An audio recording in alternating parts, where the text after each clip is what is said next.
கேரள சினிமாவில் நடிகைகளை படுக்கைக்கு அழைக்கும் சம்பவம் பெரும் பரபரப்பை ஏற்படுத்தியுள்ளது. இதுகுறித்து கேள்வி எழுப்பதற்கு சினிமா வாய்ப்புக்காக நடிகையிடம் அட்ஜஸ்ட்மெண்ட் கேட்பவர்களை செருப்பால் அடியுங்கள், கேரளாவைப் போல தமிழ்நாட்டிலும் ஹேமா கமிட்டி போன்ற குழு இன்னும் சில நாட்களில் அமைக்கப்படும் என நடிகர் விஷால் அதிரடியாக பதில் கொடுத்தார். இந்நிலையில் விஷாலின் இந்த பேச்சுக்கு பதிலடி கொடுத்துள்ள நடிகை ஸ்ரீரெட்டி, வணக்கம் மிஸ்டர் பெண்களை விரும்புவோரே, வெள்ளை முடி, மிகவும் வயதான மாமா, நீங்கள் ஒரு பெண்ணை பற்றி பேசும்போது உங்கள் நாக்கு ஊடகங்களுக்கு முன்னால் மிகவும் கவனமாக இருக்க வேண்டும் என்று நான் நினைக்கிறேன். உலகத்துக்கே தெரியும் நீ எவ்வளவு பெரிய ஃப்ராடுன்னு. அதை நீங்கள் ஏற்கனவே பல முறை நிரூபித்துள்ளீர்கள். உன்னை ஜென்டில்மேன் என்று மக்கள் நம்புவார்கள் என்று நினைக்காதே. உன் வாழ்க்கையில் இருந்து விலகிய பெண்கள் உன் திருமண நிச்சயதார்த்தம் நின்று போனதெல்லாம் ஏன் என்கிற கேள்விக்கு மட்டும் பதில் சொல்லு. உன் வாழ்க்கையில் கர்மா ஏற்கனவே நன்றாக வேலை செய்கிறது. என்னிடம் நிறைய செருப்புகள் இருக்கின்றன, அதில் ஒன்று உனக்கு வேண்டுமா என கடுமையாக திட்டி ஸ்ரீரெட்டி பதிவிட்டுள்ளார். அதிமுக பொதுச் செயலர் எடப்பாடி பழனிசாமியை அவதூறாக பேசிய பாஜக மாநில தலைவர் அண்ணாமலை மீது சட்டப்படி நடவடிக்கை எடுக்க கோரி ஆவடி காவல் ஆணையரகத்தில் அதிமுக வழக்கறிஞர் பிரிவு சார்பில் புகார் அளிக்கப்பட்டுள்ளது. எதிர்க்கட்சித் தலைவர்களை இழிவாக பேசியதன் மூலம் விளம்பரம் திரும் அண்ணாமலையை வன்மையாக கண்டிக்கிறோம். எடப்பாடி பழனிசாமி பற்றி சட்டத்திற்கு புறம்பான கடுமையான வார்த்தைகளால் பேசுவதற்கு அவருக்கு என்ன உரிமை உள்ளது என்று அதிமுக வழக்கறிஞர் பிரிவு செயலாளர் டி அறிவரசன் காட்டமாக கேள்வி எழுப்பியுள்ளார். ஆந்திராவில் நடந்து முடிந்த சட்டசபை தேர்தலில் தெலுங்கு தேசம் கட்சி மாபெரும் வெற்றி பெற்று ஆட்சி அமைத்துள்ளது. தற்போது சந்திரபாபு நாயுடு முதலமைச்சராக உள்ளார். அதே சமயம் ஜெகன்மோகன் ரெட்டி தலைமையிலான வைஎஸ்ஆர் காங்கிரஸ் கட்சி படுதோல்வியை சந்தித்தது. இந்நிலையில் மாநிலங்களவையில் இருந்து வைஎஸ்ஆர் காங்கிரஸ் கட்சியின் உறுப்பினர்களான பீதா மஸ்தான் ராவ் ஜாதவ் மற்றும் வெங்கட்ரமண ராவ் மோபி தேவி ஆகிய இருவரும் தங்கள் ராஜ்யசபா உறுப்பினர் பதவியிலிருந்து ராஜினாமா செய்தனர். இவர்களது ராஜினாமாவை துணை ஜனாதிபதியும் மாநிலங்களவை தலைவருமான ஜெகதீப் தன்கர் ஏற்றுக்கொண்டுள்ளார் என பாராளுமன்ற வட்டாரங்கள் தெரிவித்துள்ளன. இதையடுத்து மாநிலங்களவையில் வைஎஸ்ஆர் காங்கிரஸ் கட்சியின் பலம் 9 குறைந்துள்ளது. இவர்கள் இருவரும் தெலுங்கு தேசம் கட்சியில் இணைய உள்ளதாக தகவல் வெளியாகியுள்ளது. மதுரை வடக்கு தொகுதி சட்டமன்ற உறுப்பினர் தளபதி எம்எல்ஏ வீடு திருப்பரங்குன்றம் மூலக்கரை அருகே உள்ளது. இங்கு நேற்று காலை 9 மணி அளவில் மாநகரி பகுதியை சேர்ந்த கட்சி பிரமுகர் கணேசன் என்பவர் திடீரென தனது மீது பெட்ரோலை ஊற்றி தீக்குளிக்க முயன்றார். இதையடுத்து அருகில் இருந்தவர்கள் தடுத்து நிறுத்தினர். அதனைத் தொடர்ந்து மாநகரி கணேசன் கைகள் மற்றும் கால்களில் லேசான தீக்காயலுடன் திருப்பரங்குன்றம் அரசு மருத்துவமனையில் சிகிச்சை பெற்று வருகிறார். இந்த தீக்குளிப்பு சம்பவம் தொடர்பாக திருப்பரங்குன்றம் காவல்துறையினர் விசாரணை மேற்கொண்டு வருகின்றனர்.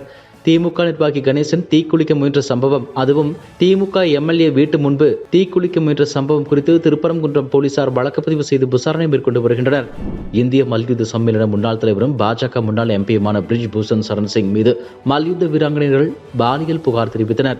அவர் மீது நடவடிக்கை எடுக்க கோரி தலைநகர் புதுடெல்லியில் 1 மாதத்திற்கும் மேலாக போராட்டம் நடத்தினர். இதைத் தொடர்ந்து புதுடெல்லி போலீசார் விசாரித்து நீதிமன்றத்தில் குற்றப்பத்திரிகை தாக்கல் செய்தனர். இந்த நிலையில் தன் மீதான பாலியல் புகார்களில் உண்மையில்லை, வழக்கை ரத்து செய்ய வேண்டும் என டெல்லி ஹைகோர்ட்டில் பிரிஜ் பூஷன் வழக்கு தொடர்ந்தார். இந்த வழக்கை விசாரித்த நீதிபதிகள் பிரிஜ் பூஷன் மீதான முதல் தகவல் அறிக்கையை எப்படி ரத்து செய்ய முடியும், உங்கள் மீதான புகார்களில் உண்மை இல்லை என காரணமாவது கூற முடியுமா, குற்றப்பத்திரிகை தாக்கல் செய்யப்பட்டுள்ள நிலையில் வழக்கை எப்படி ரத்து செய்ய முடியும் என கேள்வி எழுப்பினர். இதையடுத்து வழக்கு விவரங்களை செப்டம்பர் 26 தாக்கல் செய்ய பிரிஜ் பூஷன் தரப்புக்கு டெல்லி ஹைகோர்ட் உத்தரவிட்டது. தெலுங்கானா மாநிலத்தில் நீர்பிடிப்பு பகுதிகளை ஆக்கிரமிப்பு செய்த கட்டடங்கள் இடிக்கப்பட்டு வருகின்றன. அவ்வாறு பல அடுக்குமாடி கட்டடம் இடிக்கப்பட்ட நிலையில் நடிகர் நாகார்ஜுனாவின் கன்வென்ஷன் இடிக்கப்பட்டது. இந்நிலையில் துர்கம் செருவு ஏரியை சுற்றியுள்ள ஆக்கிரமிப்புகளை அகற்ற முதலமைச்சர் ரேவந்த் ரெட்டியின் சகோதரர் திருப்பதி ரெட்டியின் வீடு மற்றும் அலுவலகம் உட்பட பல முக்கிய கட்டடங்களுக்கு தெலுங்கானா அரசு நோட்டீஸ் அனுப்பியுள்ளது. மாதப்பூர் அமர் கூட்டுறவு சொசைட்டி கீழ் துர்கம் செருவு ஏரியின் இடத்திற்குட்பட்ட இந்த கட்டமைப்புகள் 30 நாட்களுக்குள் அகற்றப்பட வேண்டும் என்று நோட்டீஸ் ஒட்டப்பட்டது. பொதுமக்களின் நிலத்தை மீட்பதற்கும் ஏரியை மேலும் ஆக்கிரமிப்பில் இருந்து பாதுகாக்கும் அரசின் முயற்சியின் ஒரு பகுதியாக அரசின் நடவடிக்கை அனைவர் மீது இருக்கும் என்றும், வருங்கால தலைமுறைக்கு இயற்கைக்கு மாறாக செயல்பட்டால் நம்மை இயற்கை பழிவாங்கும். இதற்கு உதாரணம் உத்தரகாண்ட், கேரளாவில் வயநாடு சம்பவம். எனவே நீர்பிடிப்பு பகுதியில் ஆக்கிரமிப்பு அகற்றுவதில் பாரபட்சம் இருக்காது என்று முதலமைச்சர் ரேவந்த் ரெட்டி கூறியுள்ளார். தமிழக அரசின் சார்பில் சென்னையில் ஃபார்முலா 4 கார் பந்தயம் நடத்த சென்னை உயர்நீதிமன்றம் கடந்த பிப்ரவரியில் சில நிபந்தனைகளுடன் அனுமதி அளித்தது. பந்தயம் நடத்த திட்டமிட்டுள்ள சாலையில் மருத்துவமனைகள் இருப்பதால் ஒலி மாசு ஏற்படாமல் தடுக்க வேண்டும் என்றும் உத்தரவில் கூறப்பட்டது. இந்த நிலையில் கார் பந்தயத்திற்கு எதிர்ப்பு தெரிவித்து தமிழக பாஜக செய்தி தொடர்பாளர் பிரசாத் சென்னை ஹைகோர்ட்டில் மனு தாக்கல் செய்தார். அவர் சென்னையில் ஃபார்முலா 4 கார் பந்தயம் வரும் 31-1 தேதிகளில் நடக்க உள்ளது. பொது சாலையில் நடக்கும் இந்த பந்தயத்திற்கு மாநில அரசு அனுமதி வழங்கியிருக்க கூடாது என மனுவில் கூறியிருந்தார். இந்த வழக்கு விசாரணைக்கு வந்தது.